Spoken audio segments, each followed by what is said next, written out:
hell of an intro. I tell you what you info, but I never really been the type of dude to give no info. Be confident in yourself and still want to look good.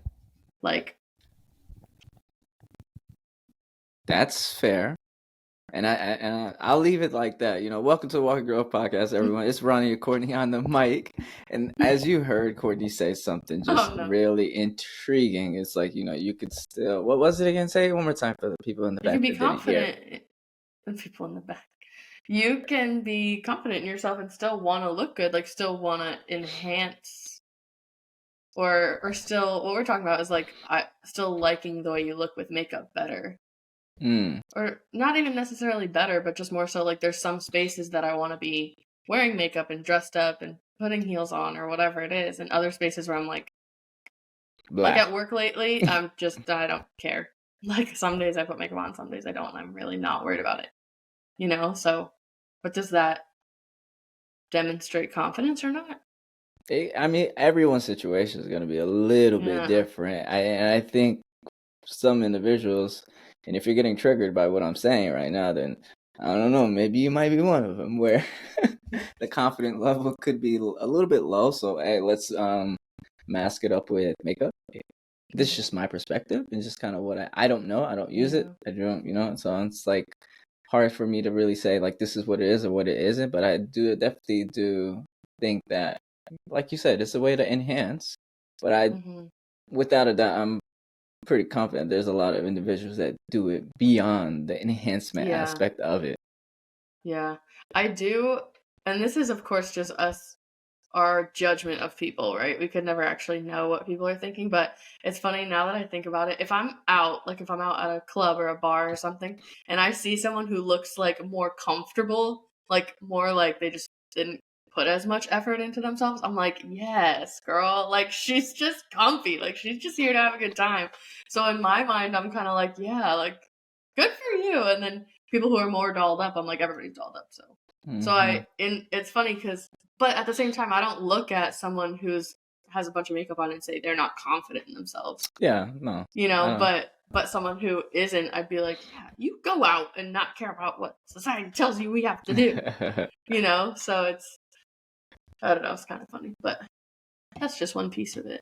Yeah, no, definitely. And this is what our topic is going to really be about today, is self-confidence, because I know that we all go through it. In fact, I was on a call where we talked about it, and then I recently went through it myself, and I was like, all right, something is going on here where I think just bring it to the forefront of kind of what goes on in the day-to-day of my life, so this you guys can implement it or even take away the things that I did to get over that hump. Because the only reason why you may not be self-confident is it's all about competency, right? That's one of it, right? It's your understanding of something, or you know how often. Like I think more and more the more you practice doing something, the more you'll feel more confident in yourself in doing anything. But to backtrack, I was on this call and someone said, "How do you build your self-confidence?" To someone that said, like, "I have a lot of it," and I just sat back and I was like, how do you really build it?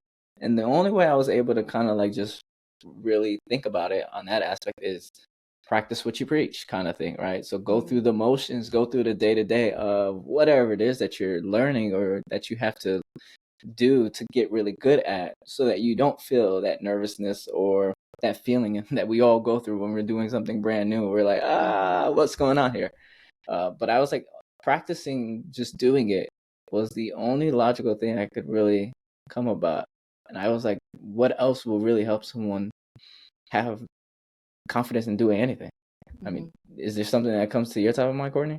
Yeah, I go a different direction completely. Okay. So, because if we're discussing self-confidence in terms of like, am I confident in my ability to do my job? Then yeah, practice, direct hours, right? Working with clients, validation from my supervisor, like all these different things, of course. But when I think of self-confidence, I think of it as more of like just personality trait in general. Are you a confident person? Are you a person who like, you know, demonstrates that you're just, you know, you can look at some people and be like, they appear to be confident, right? They hold themselves like they're confident. Whether they actually feel that way may, you know, depends. But so in preparing for this conversation, I was thinking about it, and in my mind, I think a lot of confidence has to do with identity. Like, how can you be confident in yourself if you don't know who you are? Okay, that's Is an the question interesting that I route to asked. go. Okay. Yeah. So, and then I'm thinking of our last episode where it's like learning who you are, learning what your morals are, learning what your values are, right?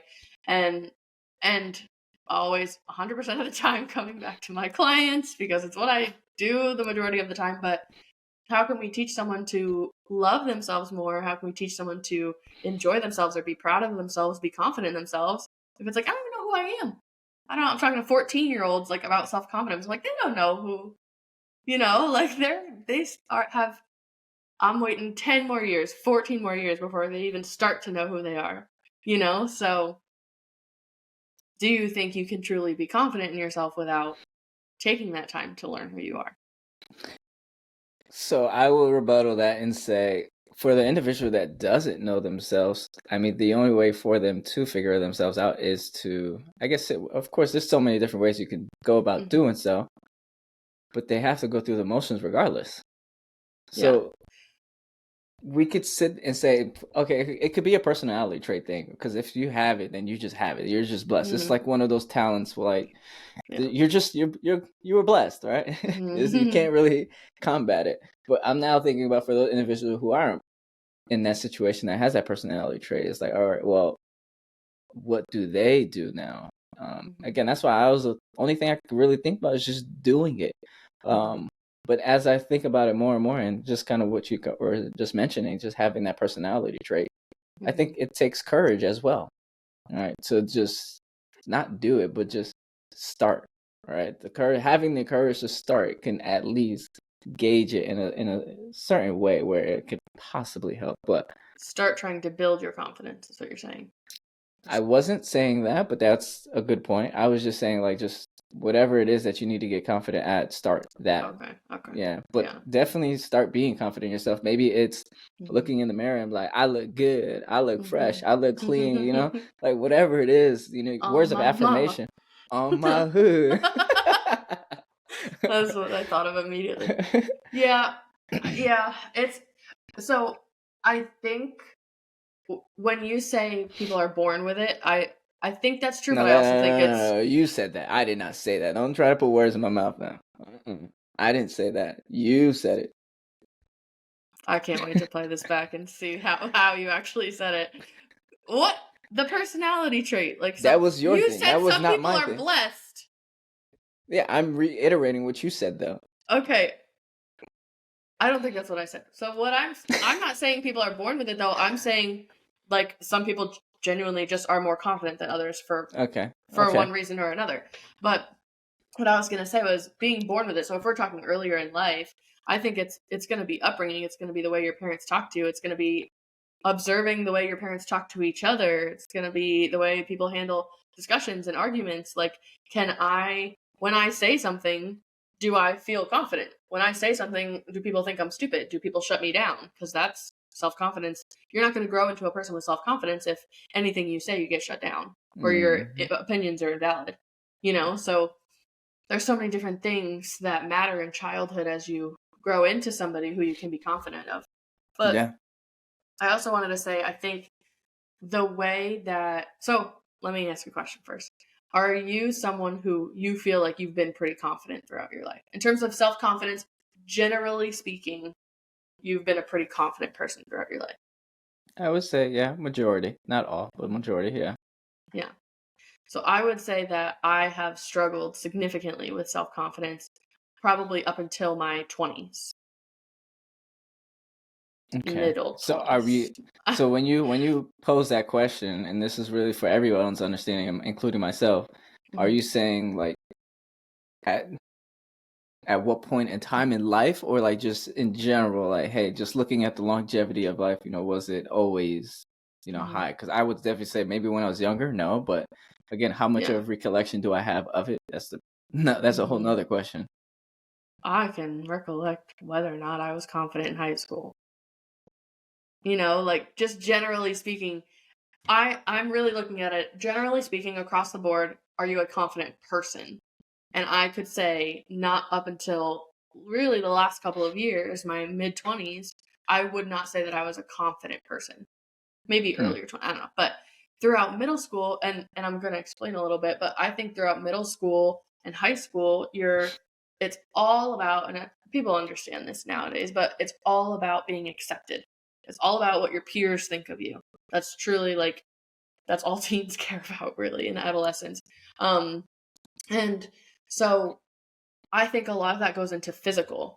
So if you talk about, are you confident? They're like, well, I don't look like this, or I don't always dress like, people make fun of my clothes. And I don't think as a teen, as an adolescent, as someone younger, that they're thinking about, well, like I've accomplished a lot. Right. And Hmm. it's like, how do you ask a teen if they've accomplished a lot? Because they just do the day to day of school. And not that they don't have accomplishments, but I think for me personally, in adolescence, I thought about, what do I look like? Can I Yeah, compare my absolutely. body? Can I compare, different things like that to the people around me? And then you get into your 20s, you graduate college or whatever path you take. I graduated college. I graduated with my master's. My master's was the first choice I really truly made for me, Mm. which made me feel accomplished, which made me feel like I had value, which made me feel confident. Mm. So it was kind of like, it switched from like, wait, my body didn't change all that much, but now I have these accomplishments. Now I have these things that I've done for me with just me in mind. This feels good. Now I feel like a boss, right? Nothing changed about me physically. It's things I think I've heard a lot of not older women, grown women say, I wish I looked the way I did in high school. Right? We talk about, especially in this confidence conversation where it's like, I thought I was fat in high school. I wish I was high school fat. Right? Like that was nothing back then, but it was so much about the image then and what we looked like. And that's what confidence was. And now it's like, wait a second. And that's why I bring up identity. It's because I've learned more about who I am. I've learned more about what my values are, what's important to me.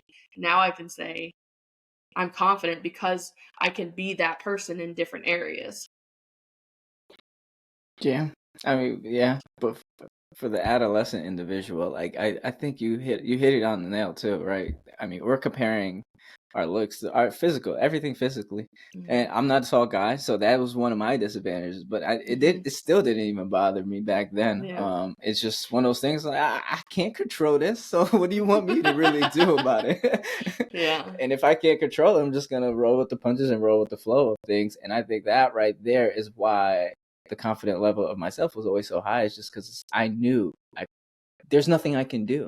Yeah, Mm-hmm. it's part of my genes, and it's just something I have to live with, and it's something that Mm-hmm. essentially how you look, you have to live with that as well. So Yeah. hey, maybe reframe the way you're talking to yourself, and I think that's Absolutely. a huge way that anyone that is dealing with maybe just not having something to really work on to build that confidence, but if you need to build that self-confidence in yourself, change the way you're talking to yourself, and Mm-hmm. you'll see the wonders that happen there, because it's all Yeah. about improving at the end of the day. As long as you improve and grow, or walk and grow, right? You'll be just fine. And you said it yourself, Courtney, where you've made a decision for yourself, and then you saw the value, and then you saw your accomplishment, and that's where the self Mm-hmm. confidence was all starting within, because Mm-hmm. you were doing things that you know you could do. You just had to really put yourself to the test, which is going to bring me to my story that I was going to share. I was doing work related stuff, and I don't do this quite often, which is where I'll drop I'll drop off a comparative analysis to a seller. So if they are curious to know about how much they could sell the house for, whatever the case may be, it's essentially a pitch kind of thing, right? So as I'm getting ready to drop it off, I turned onto the street. I said, this will probably be the day where the seller is literally right outside their home waiting for me. And sure enough, what the hell you expect? That is Mm-hmm. exactly what happened. Immediately, everything switching. Ronnie went into not panic mode, but I was like, oh shit, what do we do now, right?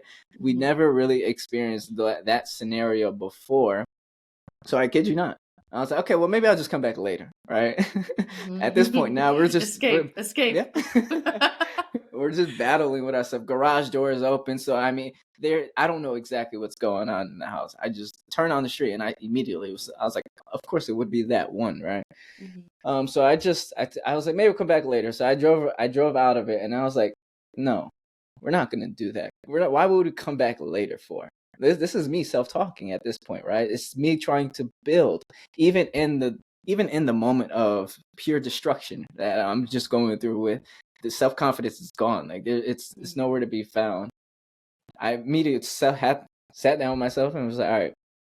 I literally pulled over. Real story, guys. Pulled over and I was like, yeah, we're already here. We're not gonna come back here. This is already out of the way. It's way you're probably not gonna come back here later because of the inconvenience that it's already causing. So just get it done now. So I was like, okay. I just turned around and I was like, let's just go and do it. What's the worst that can happen? At that point in time, the person wasn't outside, which I was like, damn, I missed out my opportunity, right? Like I literally missed the opportunity to not only introduce myself, but to share the information. So all I did was just kind of drop it off the door, ring the doorbell, and just kind of went about my business. But it's one of those things where you drop off, but it's even better if you can drop off and give it to them, right? Because now it's face to name introduction and stuff like that. But I was like, man, that right there, I just wanted to share because it's like, yo, even as we come on here, we talk on a regular basis. It may look like everything's going all well and perfect in everybody's life, but I promise you, there's things that go on in everyone's life on a daily basis that you just have no idea.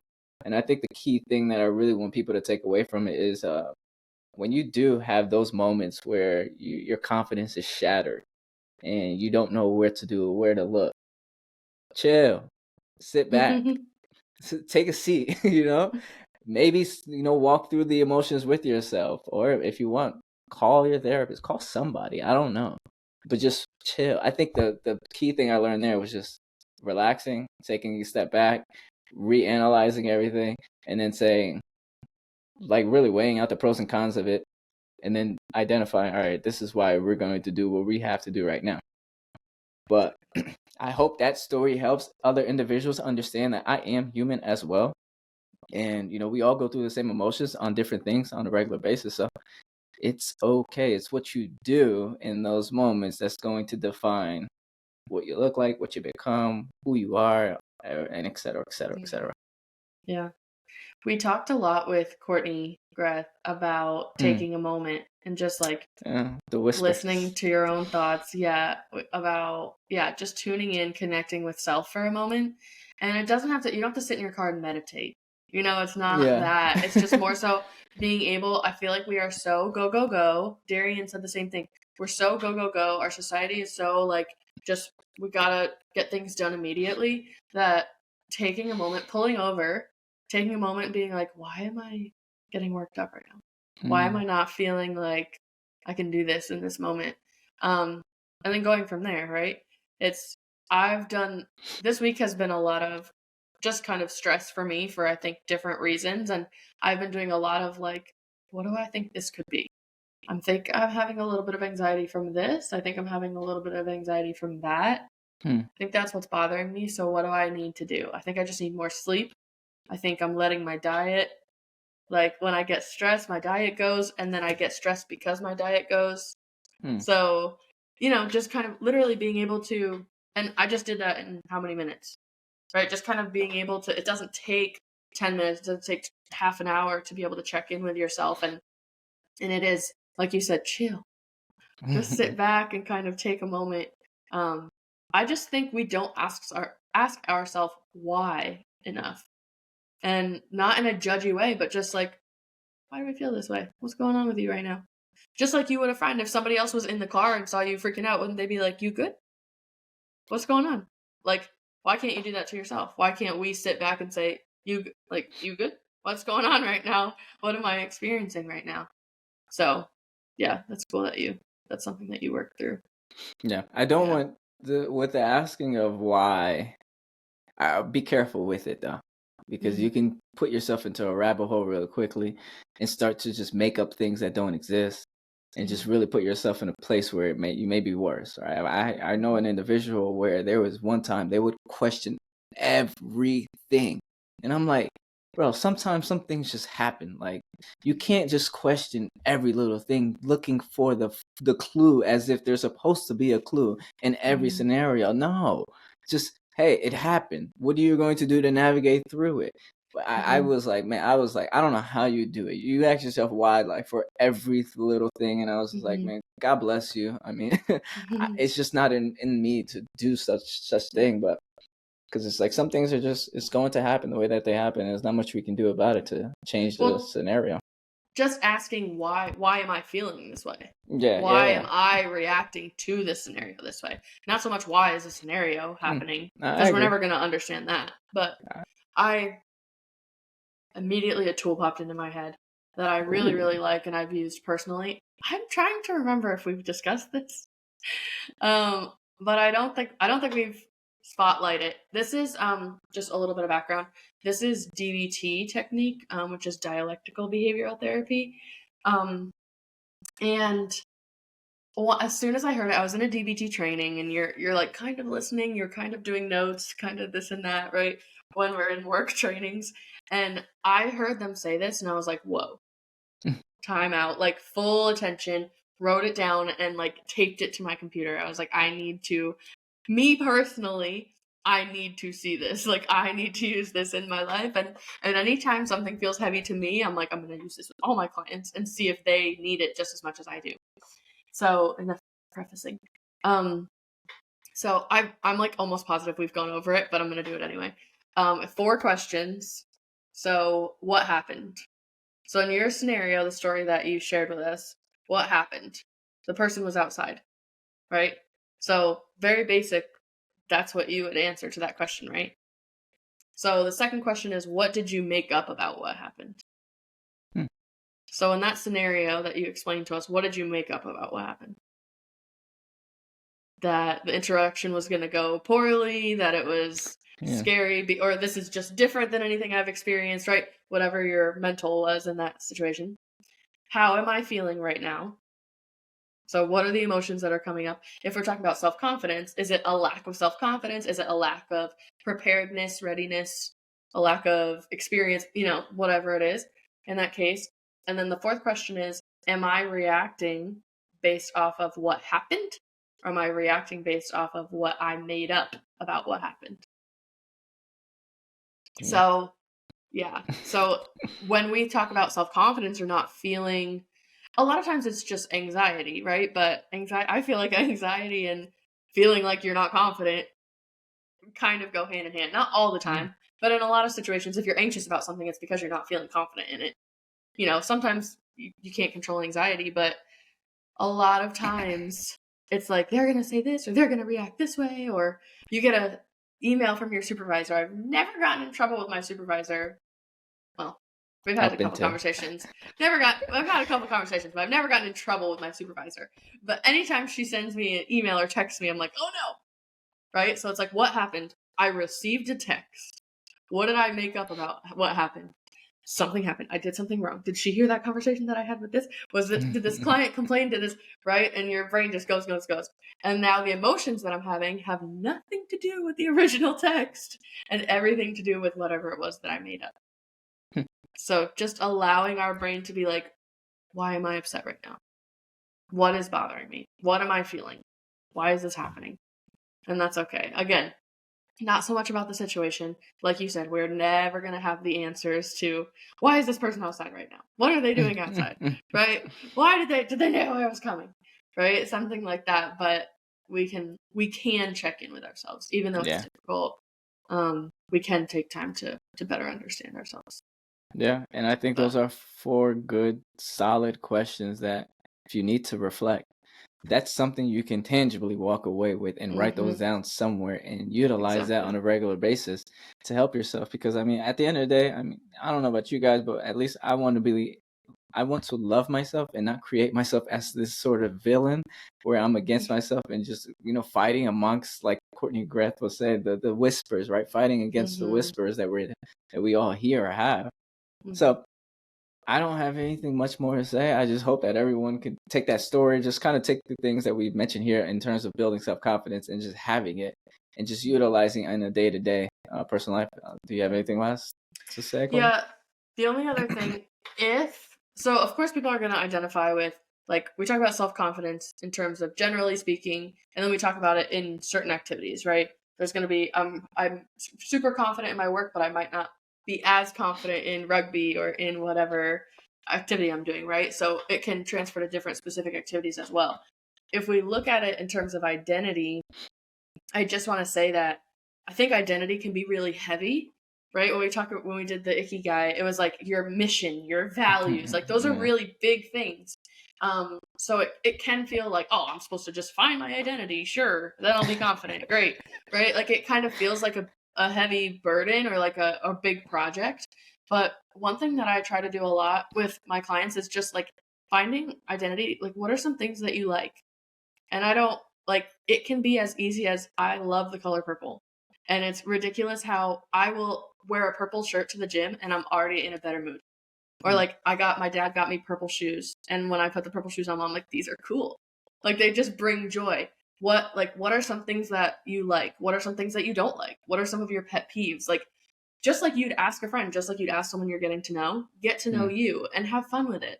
So what are some things you like? What are some things you don't like? We've talked about boundaries, right? All of the conversations that we've had, all of the episodes that we've had, get to know those things about yourself, and that will build identity. Don't start with what is your mission. Don't start with what is your life purpose, right? I think we jump over the idea of like, what do you like? What are some things that make you happy? I created a list of things. This is something that my therapist, I think like a year or so ago, told me to do, and it just seems so easy or like not a big deal, but I had so much fun with it because some of them are going to be like, I like being in spaces where I feel completely safe, being in spaces where I feel completely myself, right? But then other things are going to be like M&Ms, like peanut M&Ms, right? So some are going to be like easy peasy, just fun, silly purple thing, and other things are going to be like this feels really fulfilling to me, and that's why I like it. So some are going to be heavier than others. So I just wanted to add that because I don't want it to feel, when we talk about like just grow your self-esteem, right? I don't want it to be like this huge task that we take on. There are ways to learn yourself, find yourself, love yourself, all these different things. And I literally feel like this episode, we can say, go back to this episode and this one and this one and this one and this one and this one and this one. Literally. And if you do Just all look the at tools that we've talked about, it's all going to add into self-confidence, right? Yeah. So, yeah. Just look at our entire catalog. Yeah. Just look back at an episode that maybe you already listened to and just need to re-listen to it, or maybe an episode that you haven't listened to, and see what you can take away from it. I mean, there's plenty of episodes where we're talking about many different ways, methods, stories of how you can navigate through a situation. And most of them, they're all our own, right? So it's like you're getting here from a personal experience at the same time. So it's not like just some made up story, unless if somebody decided to make up a story. But unless someone did make up a story. But yeah, all of our guests bring their own experiences, and even though we start with it like kind of an interview, it always ends up personal, and it always ends up some of the things that they've learned from, that they've grown from. You could take all of those tools.